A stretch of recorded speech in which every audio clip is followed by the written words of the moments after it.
अथ श्री कनकधारास्तोत्रम् अङ्गं हरेः पुलकभूषणमाश्रयन्ति भृङ्गाङ्गनैव मुकुलाभरणं तमालम् अङ्गीकृताखिलविभूतिरपाङ्गलीला माङ्गल्यदास्तु मम मङ्गलदेवतायः मुग्धा मुहुर्विदधति वदने मुरारे प्रेमत्रपा प्रणिहितानि गतागतानि मालार्दृशोर्मधुकरीव महोत्पलेया सा मे श्रियं दिशतु सागरसम्भवायः विश्वामरेन्द्रपदवे भ्रमदानदक्ष मानन्दहेतुरधिकं मुरविद्विषोऽपि ईशन्निषीदतु मयि क्षणमेक्षणार्ध मिन्दीवरोदरसहोदरमिन्दिरायाः आमीलिताक्षमधिगम्य मुदा मुकुन्द मानन्दकन्दमनिमेषमनङ्गतन्त्रम् आकेकरस्थितकनीनिकपाक्ष्मनेत्रम् भूत्यै भवेन्मम भुजङ्गशयाङ्गनायः वाह्यन्तरे मधुजितः श्रितकौस्तुभेया हारावलीव हरनीलमयी विभाति कामप्रदा भगवतोऽपि कटाक्षमाला कल्याणमावहतु मे कमलालयायाः कालाम्बुदालिललितोरसिकैटभारेर्धाराधरे स्फुरति या तडितङ्गनेव मातुः समस्तजगतां महनीयमूर्तिर्भद्राणि मे दिशतु भार्गवनन्दनायः प्राप्तं पदं प्रथमतः किल यत् प्रभावान् माङ्गल्यभाजि मधुमाथिनि मन्मथेन मय्यापतेत्तदिह मन्थरमेक्षणार्धम् मन्दालसं च मकरालय कन्यकायाः दद्यादयानुपवनो द्रविडाम्बुधारा मस्मिन्न किञ्चन विहङ्गशिशो विषण्ये दुष्कर्मधर्ममपनीय चिराय दूरम् नारायणप्रणयिनी नयनाम्बुवाहः इष्टाविशिष्टमतयोऽपि ययार्दयार्द दृष्टा त्रिविष्टपपदं सुलभं लभन्ते दृष्टिप्रहिष्टकमलोदरदीप्तिरिष्टां पुष्टिं कृषिष्ट मम पुष्करभीष्टरायः गिरिदेवतेति गरुडध्वजसुन्दरीते शाकम्भरीति शशिशेखरवल्लभेते सृष्टिस्थितिप्रलयकेलिषु संस्थितायै तस्मै नमस्त्रिभुवनैकगुरोत्तरुण्यै श्रुत्यै नमस्तु शुभकर्मफलप्रसूत्यै रत्यै नमस्तु रमणीयगुणार्णवायै शक्त्यै नमस्तु शतपत्रनिकेतनायै पुष्ट्यै नमस्तु पुरुषोत्तमवल्लभायै नमोस्तु नालिकनिभाननायै नमोस्तु दुग्धोदधिजन्मभूत्यै नमोस्तु सोमामृतसोदरायै नमोस्तु नारायणवल्लभायै सम्पत्कराणि सकलेन्द्रियनन्दनानि साम्राज्यदानविभवानि सरोरुहाक्षि त्वद्वन्दनानि दुरिताहरणोद्यतानि मामेव मातरनिशं कलयन्तु मान्ये यत्कटाक्षसमुपासना विधिः सेवकस्य सकलार्थसम्पदः सन्तनोति वचनाङ्गमानसे स्त्वां मुरारिहृदयेश्वरीं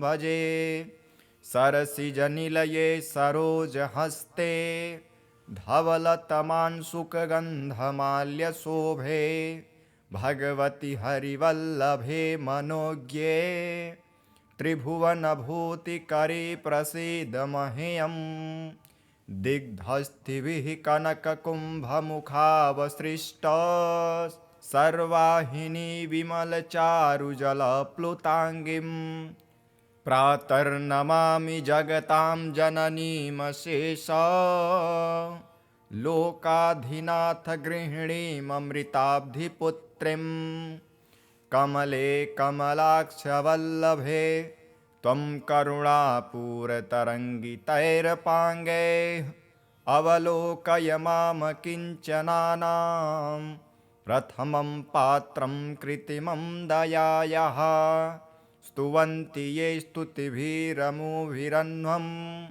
त्रयीमयीं त्रिभुवनमातरं रमां गुणाधिका गुरुतरभाग्यभागिनो भवन्ति ते भुवि बुधभाविताशयः।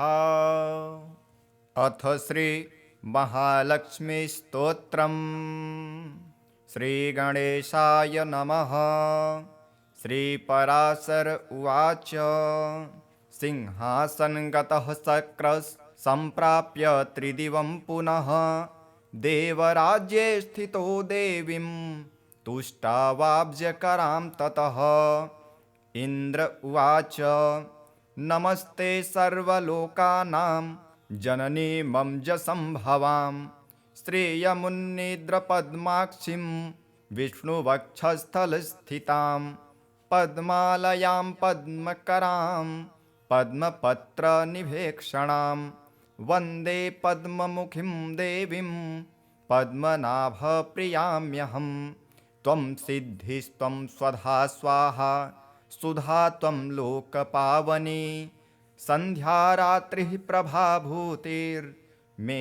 श्रद्धा सरस्वती यज्ञविद्या महाविद्या गुह्यविद्या च शोभने आत्मविद्या च देवी त्वं विमुक्तिफलदायिनी आन्विच्छिकी त्रयी वार्ता दण्डनीतिस्त्वमेव च सौम्या सौम्यैर्जगद्रूपे त्वयैतद्देवि पूरितं का त्वन्या त्वमृते देवी सर्वयज्ञमयं वपुः आध्यास्ते देवदेवस्य योगचिन्त्यं गदाभृतः त्वया देवी परित्यक्तं सकलं भुवनत्रयं विनष्टप्रायमभवत्व येदानीं समेधितं दारः पुत्रास्तथागारं सुहृद्धान्यधनादिकं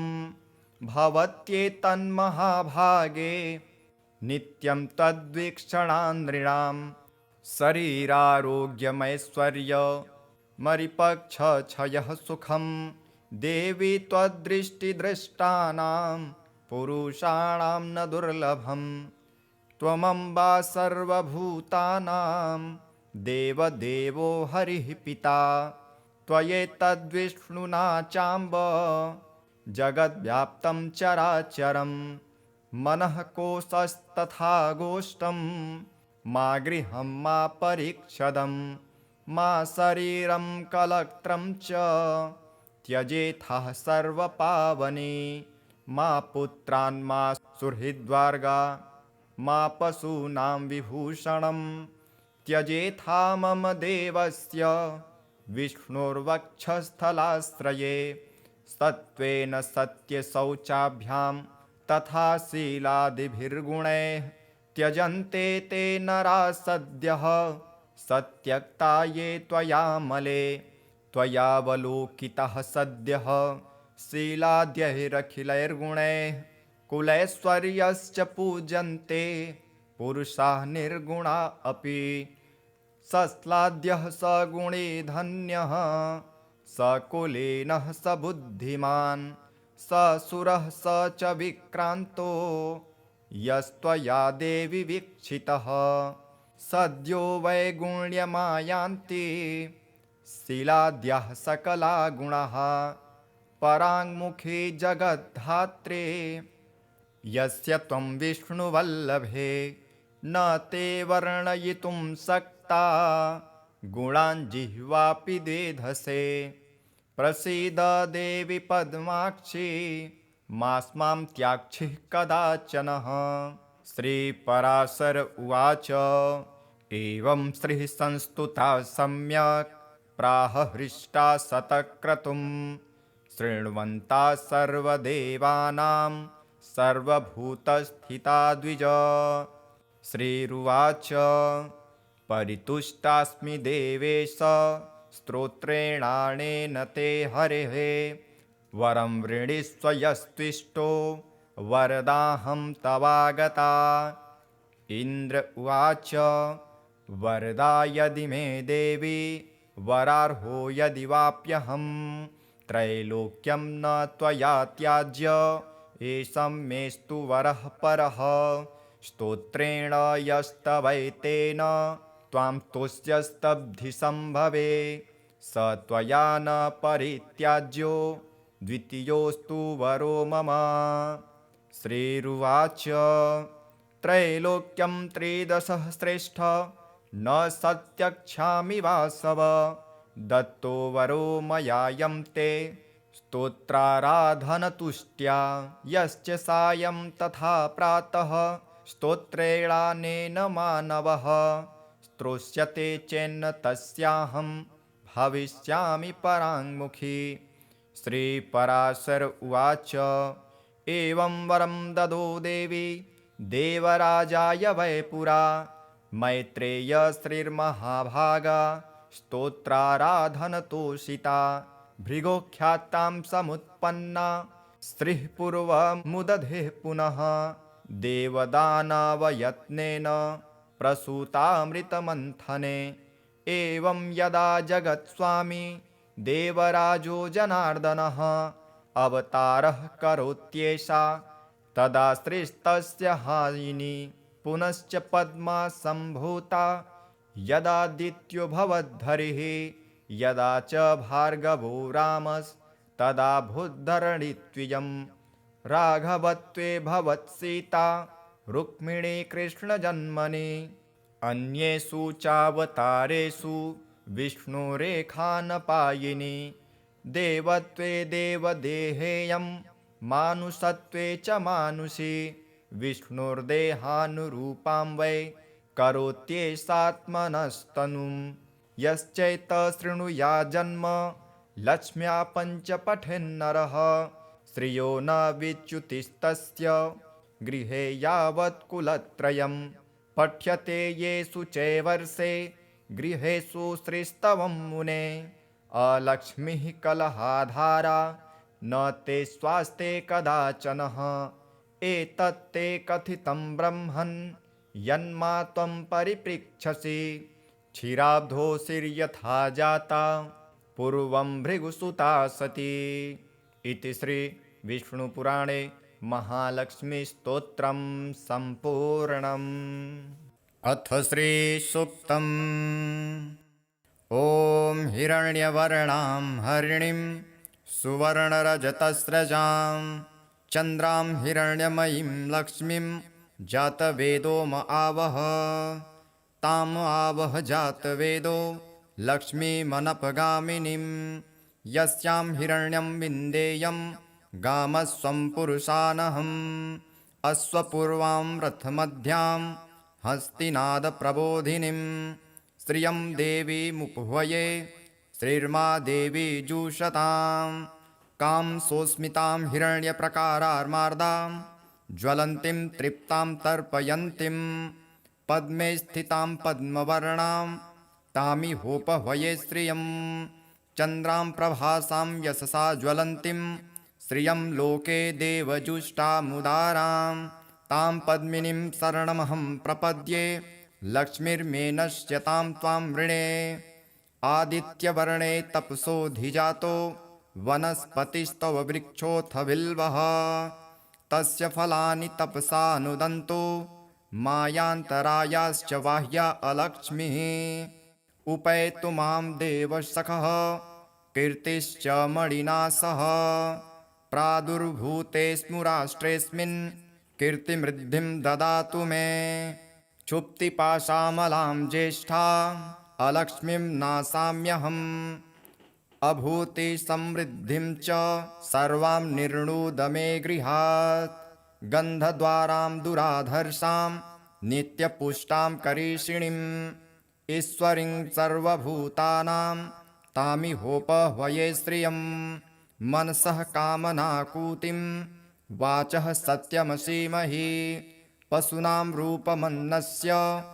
मयि श्रीः श्रयतां यशः कर्दमेन प्रजाभूता मयि सम्भव कर्दम श्रियं वासय मे कुले मातरं पद्ममालिनीम् आपः सृजन्तु स्निग्धानि चिक्लितवसमे गृहे नीचदेवीं मातरं श्रियं वासय मे कुले आर्द्रां पुष्करणीं पुष्टिं पिङ्गलां पद्ममालिनीं चन्द्रां हिरण्यमयीं लक्ष्मीं जातवेदो म आवह आर्द्रां यः करणीं यष्टिं सुवर्णां हेममालिनीं सूर्यां हिरण्यमयीं लक्ष्मीं जातवेदो म आवह ताम आवह जातवेदो लक्ष्मीमनपगामिनीं यस्यां हिरण्यं प्रभुतं गावो दास्योऽस्वान्विन्देयं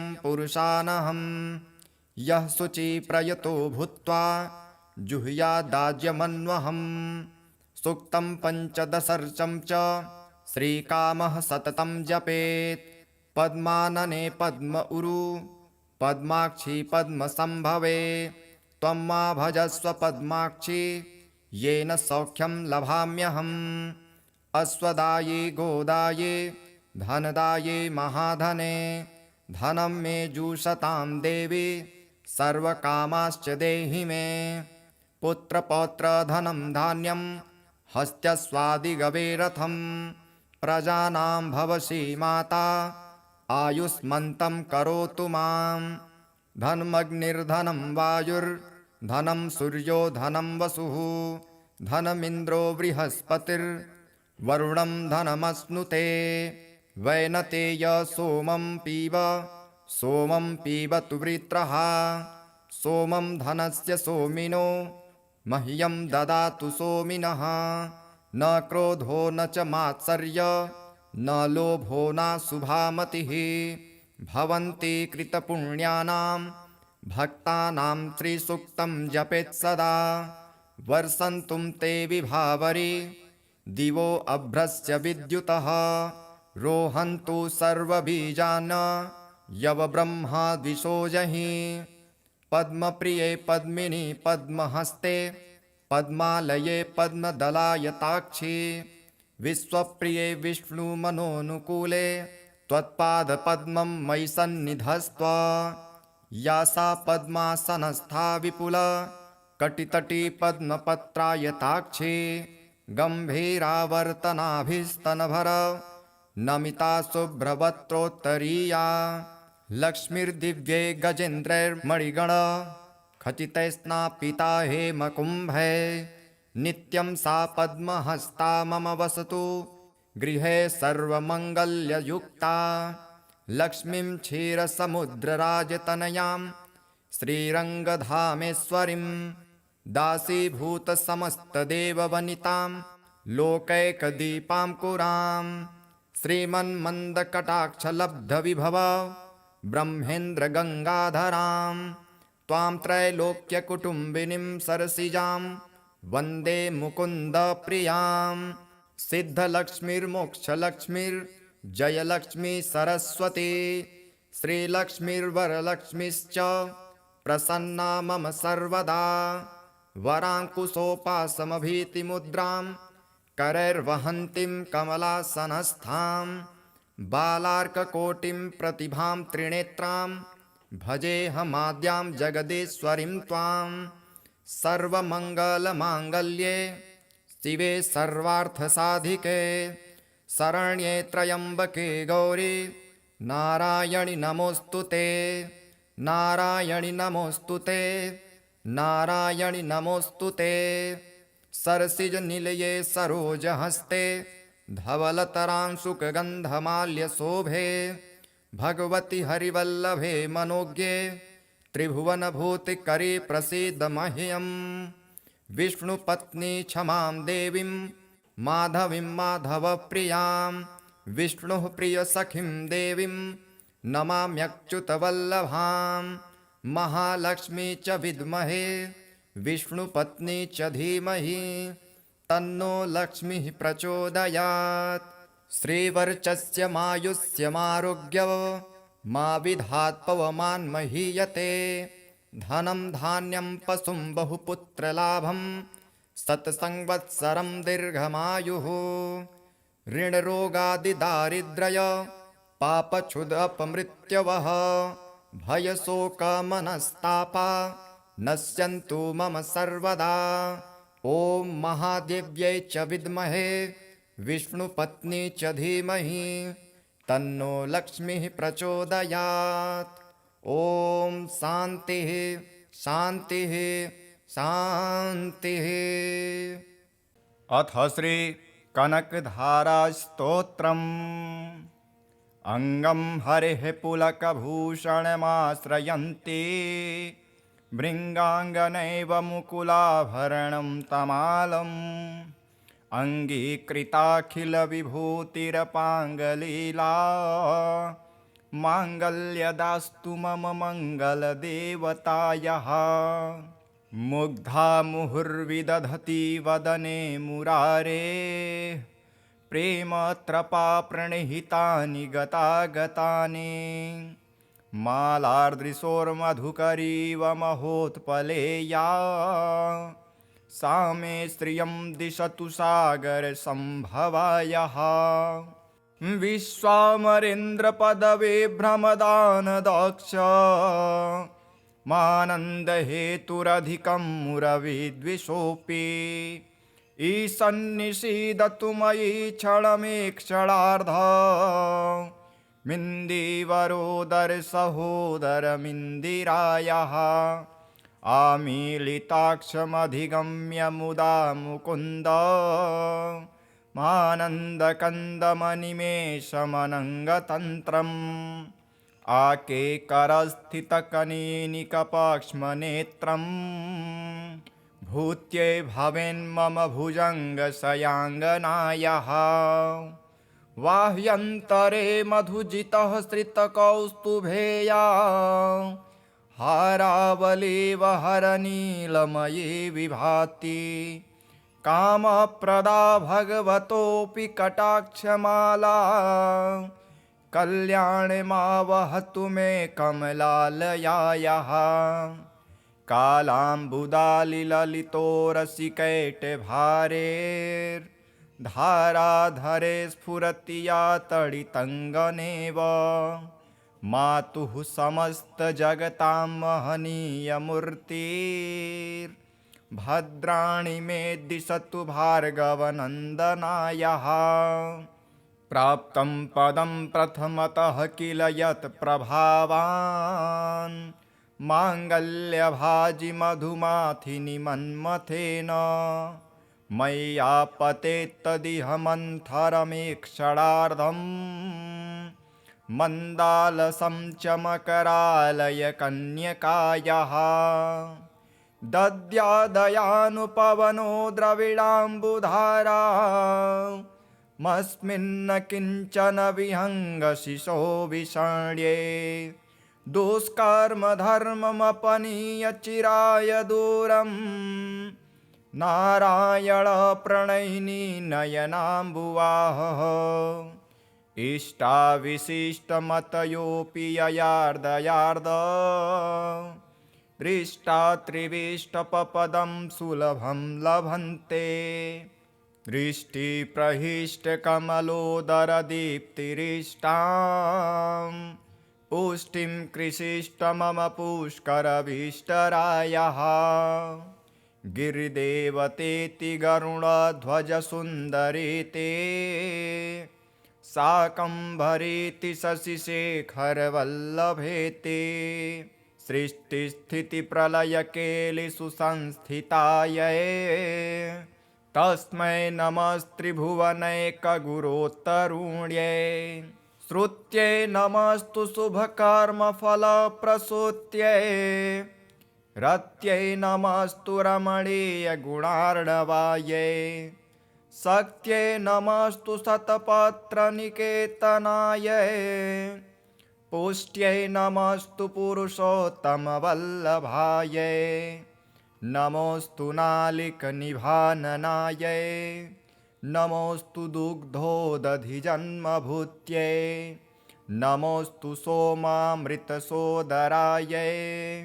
नमोऽस्तु नारायणवल्लभायै सम्पत्कराणि सकलेन्द्रियनन्दनानि साम्राज्यदानविभवानि सरोरुहाक्षि त्वद्वन्दनानि दुरिताहरणोद्यतानि मामेव मातरनिशं कलयन्तु मान्ये यत्कटाक्षसमुपासनाविधिः सेवकस्य सकलार्थसम्पदः सन्तनोति वचनाङ्गमानसे स्वां मुरारिहृदयेश्वरीं भजे सरसिजनिलये सरोजहस्ते धवलतमांशुकगन्धमाल्यशोभे भगवति हरिवल्लभे मनोज्ञे त्रिभुवनभूतिकरे प्रसीद मह्यं दिग्धस्थिभिः कनककुम्भमुखावसृष्ट सर्वाहिनी विमलचारुजलप्लुताङ्गीं प्रातर्नमामि जगतां जननीमशेष लोकाधिनाथ गृहिणीममृताब्धिपुत्रीं कमले कमलाक्षवल्लभे त्वं करुणापूरतरङ्गितैरपाङ्गैः अवलोकय मां किञ्चनानां प्रथमं पात्रं कृत्रिमं दयायाः स्तुवन्ति ये स्तुतिभिरमुभिरन्वं त्रयीमयीं त्रिभुवनमातरं रमां गुणाधिका गुरुतरभाग्यभागिनो भवन्ति ते भुवि बुधभाविताशयः। अथ श्री महालक्ष्मीस्तोत्रम्। श्रीगणेशाय नमः। श्रीपराशर उवाच सिंहासनगतः शक्रः सम्प्राप्य त्रिदिवं पुनः देवराज्ये स्थितो देवीं तुष्टावाब्जकरां ततः इन्द्र उवाच नमस्ते सर्वलोकानां जननी मम्जसम्भवां श्रेयमुन्निद्रपद्माक्षीं विष्णुवक्षस्थलस्थितां पद्मालयां पद्मकरां पद्मपत्रनिभेक्षणां वन्दे पद्ममुखीं देवीं पद्मनाभप्रियाम्यहं त्वं सिद्धिस्त्वं स्वधा स्वाहा सुधा त्वं लोकपावनी सन्ध्यारात्रिः प्रभाभूतिर्मेधा श्रद्धा सरस्वती यज्ञविद्या महाविद्या गुह्यविद्या च शोभने आत्मविद्या च देवी त्वं विमुक्तिफलदायिनी आन्विच्छिकी त्रयी वार्ता दण्डनीतिस्त्वमेव च सौम्या सौम्यैर्जगद्रूपे त्वयैतद्देवि पूरितं का त्वन्या त्वमृते देवी सर्वयज्ञमयं वपुः आध्यास्ते देवदेवस्य योगचिन्त्यं गदाभृतः त्वया देवी परित्यक्तं सकलं भुवनत्रयं विनष्टप्रायमभवत्व येदानीं समेधितं दारः पुत्रास्तथागारं सुहृद्धान्यधनादिकं भवत्येतन्महाभागे नित्यं तद्वीक्षणान्नृणां शरीरारोग्यमैश्वर्यमरिपक्षक्षयः सुखं देवी त्वद्दृष्टिदृष्टानां पुरुषाणां न दुर्लभम् त्वमम्बा सर्वभूतानां देवदेवो हरिः पिता त्वयैतद्विष्णुना चाम्ब जगद्व्याप्तं चराचरं मनः कोशस्तथा गोष्ठं मा गृहं मा परीक्षदं मा शरीरं कलत्रं च त्यजेथः सर्वपावने मा पुत्रान् मा सुहृद्वर्गा मा पशूनां विभूषणं त्यजेथा मम देवस्य विष्णुर्वक्षस्थलाश्रये सत्त्वेन सत्यशौचाभ्यां तथा शीलादिभिर्गुणैः त्यजन्ते ते नराः सद्यः सत्यक्ता ये त्वयामले त्वयावलोकितः सद्यः शीलाद्यैरखिलैर्गुणैः कुलैश्वर्यश्च पूजन्ते पुरुषाः निर्गुणा अपि सस्लाद्यः स गुणे धन्यः स कुलीनः स बुद्धिमान् स सुरः स च विक्रान्तो यस्त्वया देवि वीक्षितः सद्यो वैगुण्यमायान्ति शीलाद्यः सकला गुणाः पराङ्मुखे जगद्धात्रे यस्य त्वं विष्णुवल्लभे न ते वर्णयितुं शक्ता गुणान् जिह्वापि द्वेधसे प्रसीद देवि पद्माक्षी मास्मां त्याक्षिः कदाचनः। श्रीपराशर उवाच एवं श्रीः संस्तुता सम्यक् प्राह हृष्टा शतक्रतुं शृण्वन्ता सर्वदेवानां सर्वभूतस्थिता द्विज। श्रीरुवाच परितुष्टास्मि देवेश स्तोत्रेणानेन ते हरेः वरं वृणीष्व यस्त्विष्टो वरदाहं तवागता। इन्द्र उवाच वरदा यदि मे देवी वरार्हो यदि वाप्यहं त्रैलोक्यं न त्वया त्याज्य एषं मेस्तु वरः परः स्तोत्रेण यस्तवैतेन त्वां तुष्यस्तब्धिसम्भवे स त्वया न परित्याज्यो द्वितीयोऽस्तु वरो मम। श्रीरुवाच त्रैलोक्यं त्रिदशः श्रेष्ठ न सत्यक्षामि वासव दत्तो वरो मयायं ते स्तोत्राराधनतुष्ट्या यश्च सायं तथा प्रातः स्तोत्रेणानेन मानवः स्तोष्यते चेन्न तस्याहं भविष्यामि पराङ्मुखी। श्रीपराशर उवाच एवं वरं ददो देवी देवराजाय वै पुरा मैत्रेय श्रीर्महाभागा स्तोत्राराधनतोषिता भृगोख्यातां समुत्पन्ना श्रीः पूर्वमुदधे पुनः देवदानवयत्नेन प्रसूतामृतमन्थने। एवं यदा जगत्स्वामी देवराजो जनार्दनः अवतारः करोत्येषा तदा श्रीस्तस्य हायिनी पुनश्च पद्मा सम्भूता यदादित्यो भवद्धरिः यदा च भार्गवो रामस्तदा भूद्धरणित्वियं राघवत्वे भवत्सीता रुक्मिणी कृष्णजन्मनि। अन्येषु चावतारेषु विष्णुरेखानपायिनी देवत्वे देवदेहेयं मानुषत्वे च मानुषी विष्णुर्देहानुरूपां वै करोत्येषात्मनस्तनुं यश्चैतशृणुया जन्म लक्ष्म्या पञ्च पठेन्नरः श्रियो न विच्युतिस्तस्य गृहे यावत् कुलत्रयं पठ्यते येषु चैवर्षे गृहेषु श्रीस्तवं मुने अलक्ष्मीः कलहाधारा न ते स्वास्ते कदाचनः एतत्ते कथितं ब्रह्मन् यन्मा त्वं परिपृच्छसि क्षीराब्धोऽसिर्यथा जाता पूर्वं भृगुसुता सती।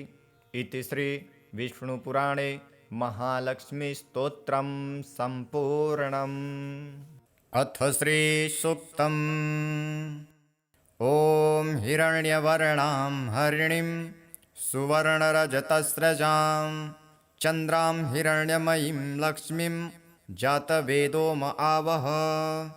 ताम् आवह जातवेदो लक्ष्मीमनपगामिनीं यस्यां हिरण्यं विन्देयं गामस्वं पुरुषानहम्। अश्वपूर्वां रथमध्यां हस्तिनादप्रबोधिनीं श्रियं देवीमुपह्वये श्रीर्मा देवी जुषतां। कां सोऽस्मितां हिरण्यप्रकारार्मार्दां ज्वलन्तीं तृप्तां तर्पयन्तीं पद्मे स्थितां पद्मवर्णां तामिहोपह्वये श्रियं।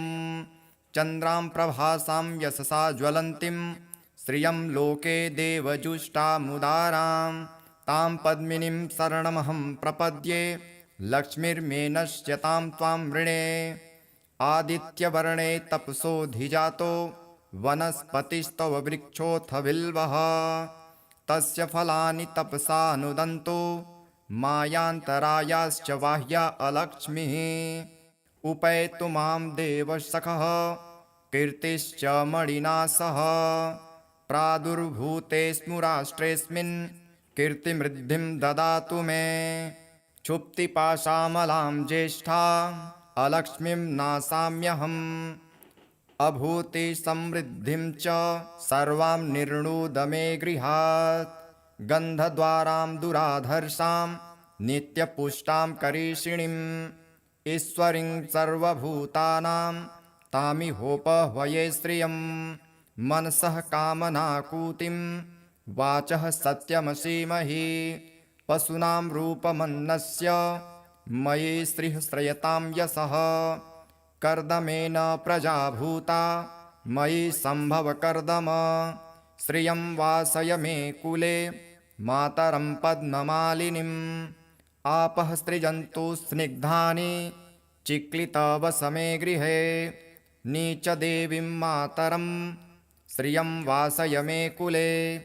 आर्द्रां पुष्करिणीं पुष्टिं पिङ्गलां पद्ममालिनीं। चन्द्रां हिरण्यमयीं लक्ष्मीं जातवेदो म आवह। आर्द्रां यः करिणीं यष्टिं सुवर्णां हेममालिनीं। सूर्यां हिरण्यमयीं लक्ष्मीं जातवेदो म आवह। ताम आवह जातवेदो लक्ष्मीमनपगामिनीं। यस्यां हिरण्यं प्रभुतं गावो दास्योऽस्वान् विन्देयं पुरुषानहम्। यः शुचिप्रयतो भूत्वा जुहुयादाज्यमन्वहम्। सूक्तं पञ्चदशर्चं च श्रीकामः सततं जपेत्। पद्मानने पद्म उरु पद्माक्षी पद्मसम्भवे। त्वं मा भजस्व पद्माक्षी येन सौख्यं लभाम्यहम्। अश्वदाये गोदाये धनदाये महाधने। धनं मे जुषतां देवी सर्वकामाश्च देहि मे। पुत्रपौत्रधनं धान्यं हस्त्यस्वादिगवे रथं।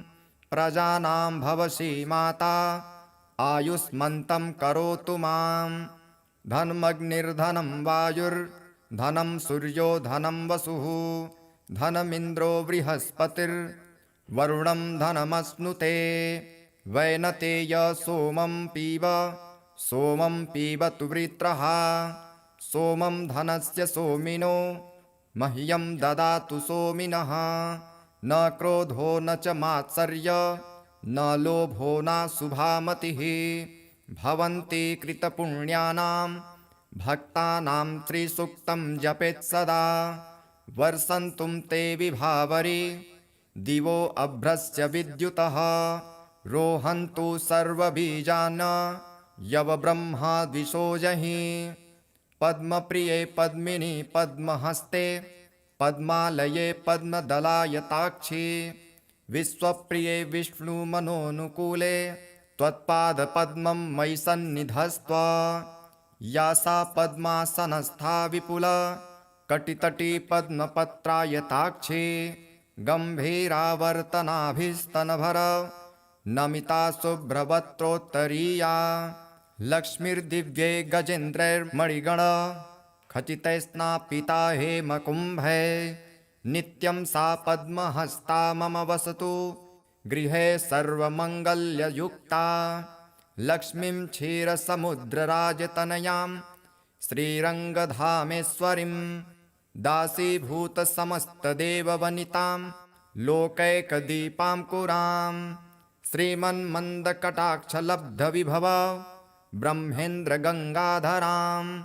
त्वां त्रैलोक्यकुटुम्बिनीं सरसिजां वन्दे मुकुन्दप्रियां सिद्धलक्ष्मीर्मोक्षलक्ष्मीर्जयलक्ष्मी सरस्वती श्रीलक्ष्मीर्वरलक्ष्मीश्च प्रसन्ना मम सर्वदा वराङ्कुशोपासमभीतिमुद्रां करैर्वहन्तीं कमलासनस्थां बालार्ककोटिं प्रतिभां त्रिनेत्रां भजेऽहमाद्यां जगदीश्वरीं त्वां सर्वमङ्गलमाङ्गल्ये शिवे सर्वार्थसाधिके शरण्ये त्र्यम्बके गौरी नारायणि नमोऽस्तु ते नारायणि नमोऽस्तु ते नारायणि नमोऽस्तु ते सरसिजनिलये सरोजहस्ते धवलतरांशुकगन्धमाल्यशोभे भगवति हरिवल्लभे मनोज्ञे त्रिभुवनभूतिकरे प्रसीद मह्यम् विष्णुपत्नी क्षमां देवीं माधवीं माधवप्रियां विष्णुः प्रियसखीं देवीं नमाम्यच्युतवल्लभां महालक्ष्मी च विद्महे विष्णुपत्नी च धीमहि तन्नो लक्ष्मीः प्रचोदयात् श्रीवर्चस्य मायुष्यमारोग्य मा विधात् पवमान्महीयते धनं धान्यं पशुं बहुपुत्रलाभं शतसंवत्सरं दीर्घमायुः ऋणरोगादिदारिद्र्य पापक्षुदपमृत्यवः भयशोकमनस्तापा नश्यन्तु मम सर्वदा ॐ महादेव्यै च विद्महे विष्णुपत्नी च धीमहि तन्नो लक्ष्मीः प्रचोदयात् ॐ शान्तिः शान्तिः शान्तिः। अथ श्री कनकधारास्तोत्रम् अङ्गं हरेः पुलकभूषणमाश्रयन्ति भृङ्गाङ्गनैव मुकुलाभरणं तमालम् अङ्गीकृताखिलविभूतिरपाङ्गलीला माङ्गल्यदास्तु मम मङ्गलदेवतायाः मुग्धा मुहुर्विदधति वदने मुरारे प्रेमत्रपा प्रणिहितानि गतागतानि मालार्दृशोर्मधुकरीव महोत्पलेया सा मे श्रियं दिशतु सागरसम्भवायः विश्वामरेन्द्रपदवे भ्रमदानदक्ष मानन्दहेतुरधिकं मुरविद्विषोऽपि ईशन्निषीदतु मयि क्षणमेक्षणार्ध मिन्दीवरोदरसहोदरमिन्दिरायाः आमीलिताक्षमधिगम्य मुदा मुकुन्द मानन्दकन्दमनिमेषमनङ्गतन्त्रम् आकेकरस्थितकनीनिकपाक्ष्मनेत्रम् भूत्यै भवेन्मम भुजङ्गशयाङ्गनायाः बाह्यन्तरे मधुजितः श्रितकौस्तुभेया हारावलीव हरनीलमयी विभाति कामप्रदा भगवतोऽपि कटाक्षमाला कल्याणमावहतु मे कमलालयायाः कालाम्बुदालिललितो रसिकैटभारेर्धाराधरे स्फुरति या तडितङ्गनेव मातुः समस्तजगतां महनीयमूर्तिर्भद्राणि मे दिशतु भार्गवनन्दनायः प्राप्तं पदं प्रथमतः किल यत् प्रभावान् माङ्गल्यभाजि मधुमाथिनि मन्मथेन मय्यापतेत्तदिह मन्थरमेक्षणार्धम् मन्दालसं च मकरालय कन्यकायाः दद्यादयानुपवनो द्रविडाम्बुधारा मस्मिन्न किञ्चन विहङ्गशिशो विषण्ये दुष्कर्मधर्ममपनीय चिराय दूरं नारायणप्रणयिनी नयनाम्बुवाहः इष्टाविशिष्टमतयोऽपि ययार्दयार्द दृष्टा त्रिविष्टपपदं सुलभं लभन्ते दृष्टिप्रहिष्टकमलोदरदीप्तिरिष्टां पुष्टिं कृषिष्ट मम पुष्करविष्टरायः गिरिदेवतेति गरुडध्वजसुन्दरीते शाकम्भरीति शशिशेखरवल्लभेति सृष्टिस्थितिप्रलयकेलिषु संस्थितायै तस्मै नमस्त्रिभुवनैकगुरोत्तरुण्यै श्रुत्यै नमस्तु शुभकर्मफलप्रसूत्यै रत्यै नमस्तु रमणीयगुणार्णवायै शक्त्यै नमस्तु शतपत्रनिकेतनायै पुष्ट्यै नमस्तु पुरुषोत्तमवल्लभायै नमोऽस्तु नालिकनिभाननायै नमोऽस्तु दुग्धोदधिजन्मभूत्यै नमोऽस्तु सोमामृतसोदरायै नमोऽस्तु नारायणवल्लभायै सम्पत्कराणि सकलेन्द्रियनन्दनानि साम्राज्यदानविभवानि सरोरुहाक्षि त्वद्वन्दनानि दुरिताहरणोद्यतानि मामेव मातरनिशं कलयन्तु मान्ये यत्कटाक्षसमुपासनाविधिः सेवकस्य सकलार्थसम्पदः सन्तनोति वचनाङ्गमानसे स्वां मुरारिहृदयेश्वरीं भजे सरसिजनिलये सरोजहस्ते धवलतमांशुकगन्धमाल्यशोभे भगवति हरिवल्लभे मनोज्ञे त्रिभुवनभूतिकरे प्रसीद मह्यं दिग्धस्थिभिः कनककुम्भमुखावसृष्ट सर्वाहिनी विमलचारुजलप्लुताङ्गीं प्रातर्नमामि जगतां जननीमशेष लोकाधिनाथ गृहिणीममृताब्धिपुत्रीं कमले कमलाक्षवल्लभे त्वं करुणापूरतरङ्गितैरपाङ्गैः अवलोकय माम किञ्चनानां प्रथमं पात्रं कृत्रिमं दयायाः स्तुवन्ति ये स्तुतिभिरमुभिरन्वं त्रयीमयीं त्रिभुवनमातरं रमां गुणाधिका गुरुतरभाग्यभागिनो भवन्ति ते भुवि बुधभाविताशयः। अथ श्री महालक्ष्मीस्तोत्रम्। श्रीगणेशाय नमः। श्रीपराशर उवाच सिंहासनगतः शक्रः सम्प्राप्य त्रिदिवं पुनः देवराज्ये स्थितो देवीं तुष्टावाब्जकरां ततः।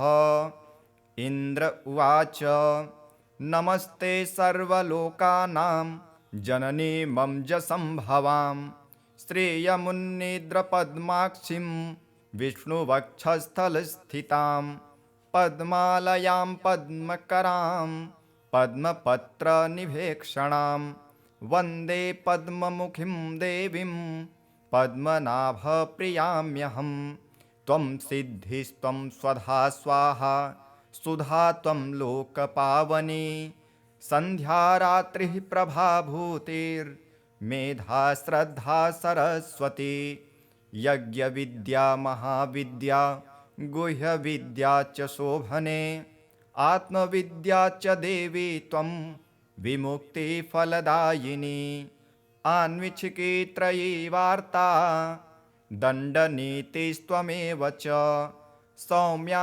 सौम्यैर्जगद्रूपै त्वयैतद्देवि पूरितं का त्वन्या त्वमृते देवी सर्वयज्ञमयं वपुः आध्यास्ते देवदेवस्य योगचिन्त्यं गदाभृतः त्वया देवी परित्यक्तं सकलं भुवनत्रयं विनष्टप्रायमभवत्व येदानीं समेधितं दाराः पुत्रास्तथागारं सुहृद्धान्यधनादिकं भवत्येतन्महाभागे नित्यं तद्वीक्षणान्नृणां शरीरारोग्यमैश्वर्यमरिपक्षक्षयः सुखं देवी त्वद्दृष्टिदृष्टानां पुरुषाणां न दुर्लभं त्वमम्बा सर्वभूतानां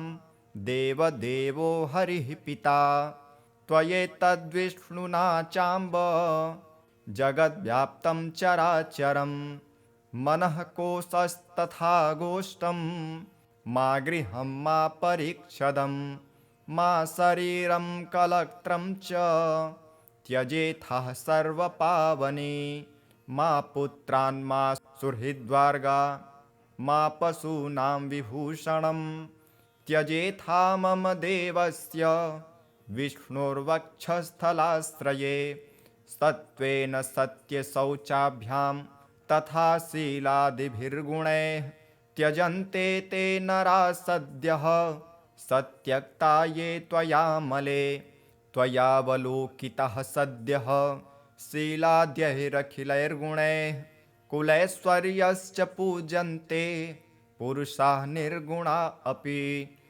सश्लाघ्यः स गुणे धन्यः स कुलीनः स बुद्धिमान् स सुरः स च विक्रान्तो यस्त्वया देवि वीक्षितः सद्यो वैगुण्यमायान्ति शीलाद्यः सकला गुणाः पराङ्मुखी जगद्धात्रे यस्य त्वं विष्णुवल्लभे न ते वर्णयितुं शक्ता गुणान् जिह्वापि द्वेधसे प्रसीद देवि पद्माक्षी मास्मां त्याक्षिः कदाचनः श्रीपराशर उवाच एवं श्रीः संस्तुता सम्यक् प्राह हृष्टा शतक्रतुं शृण्वन्ता सर्वदेवानां सर्वभूतस्थिता द्विज श्रीरुवाच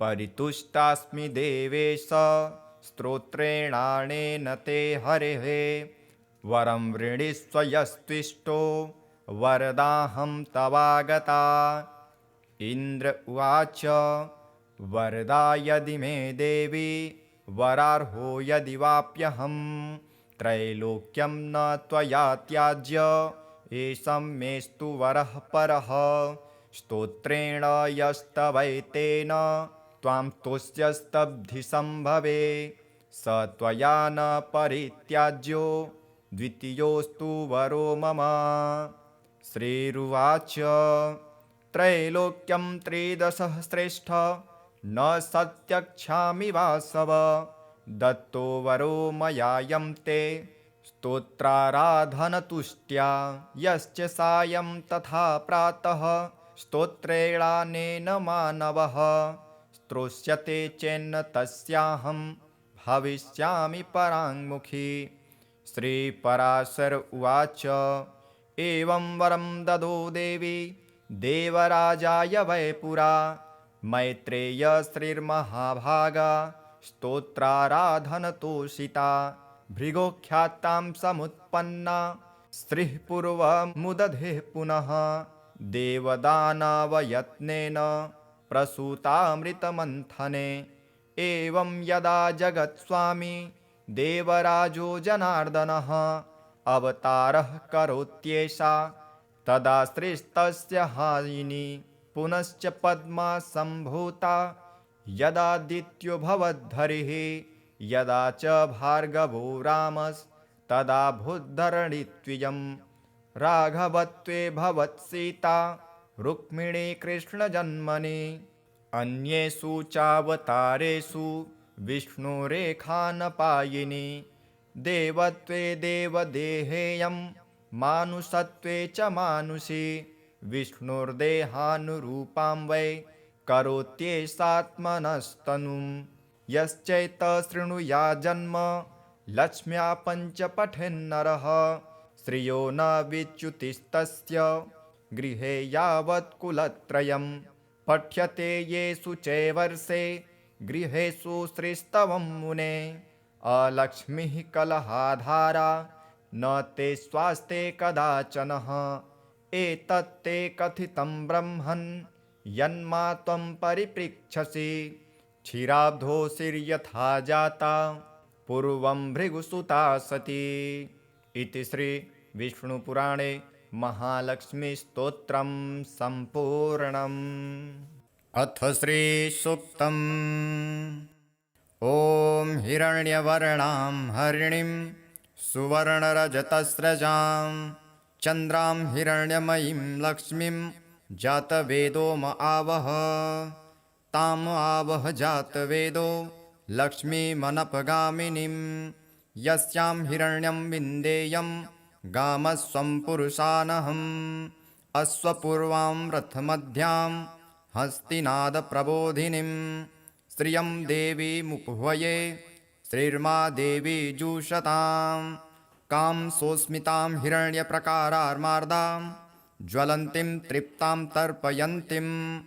पद्मे स्थितां पद्मवर्णां तामिहोपह्वये श्रियं। चन्द्रां प्रभासां यशसा ज्वलन्तीं श्रियं लोके देवजुष्टामुदारां।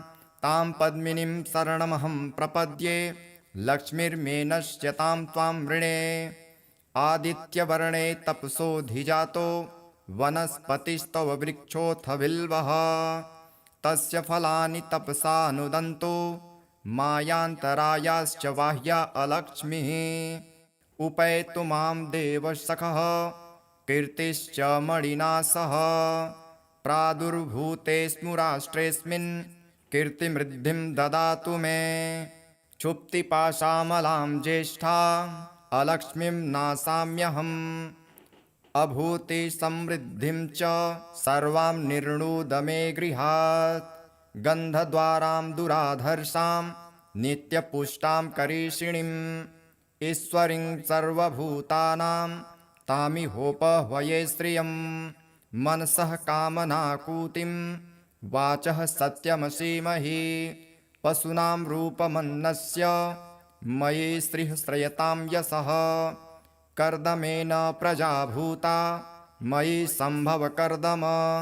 श्रियं वासय मे कुले मातरं पद्ममालिनीम्। आपः सृजन्तु स्निग्धानि चिक्लितवसमे गृहे। नीचदेवीं मातरं श्रियं वासय मे कुले। आर्द्रां पुष्करिणीं पुष्टिं पिङ्गलां पद्ममालिनीं। चन्द्रां हिरण्यमयीं लक्ष्मीं जातवेदो म आवह। आर्द्रां यः करिणीं यष्टिं सुवर्णां हेममालिनीं। सूर्यां हिरण्यमयीं लक्ष्मीं जातवेदो म आवह। ताम् आवह जातवेदो लक्ष्मीमनपगामिनीं। यस्यां हिरण्यं प्रभुतं गावो दास्योऽस्वान् विन्देयं पुरुषानहम्।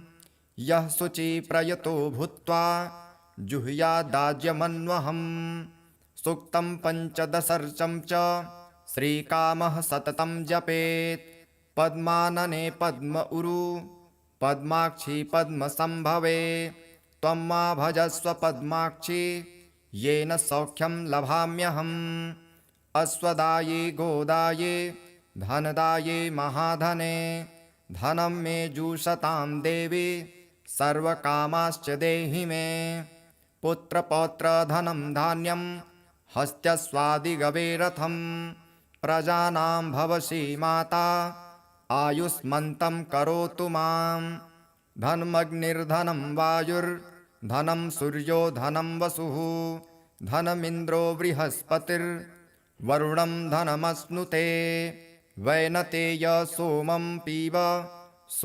पीबतु वृत्रः सोमं धनस्य सोमिनो मह्यं ददातु सोमिनः न क्रोधो न च मात्सर्य न लोभो न शुभामतिः भवन्ति कृतपुण्यानां भक्तानां त्रिसूक्तं जपेत् सदा वर्षन्तुं ते विभावरी दिवो अभ्रस्य विद्युतः रोहन्तु सर्वबीजान् यवब्रह्मा द्विषोजहि पद्मप्रिये पद्मिनी पद्महस्ते पद्मालये पद्मदलायताक्षी विश्वप्रिये विष्णुमनोनुकूले त्वत्पादपद्मं मयि सन्निधस्त्व या सा पद्मासनस्था विपुल कटितटी पद्मपत्रायताक्षी गम्भीरावर्तनाभिस्तनभर नमिता शुभ्रवक्त्रोत्तरीया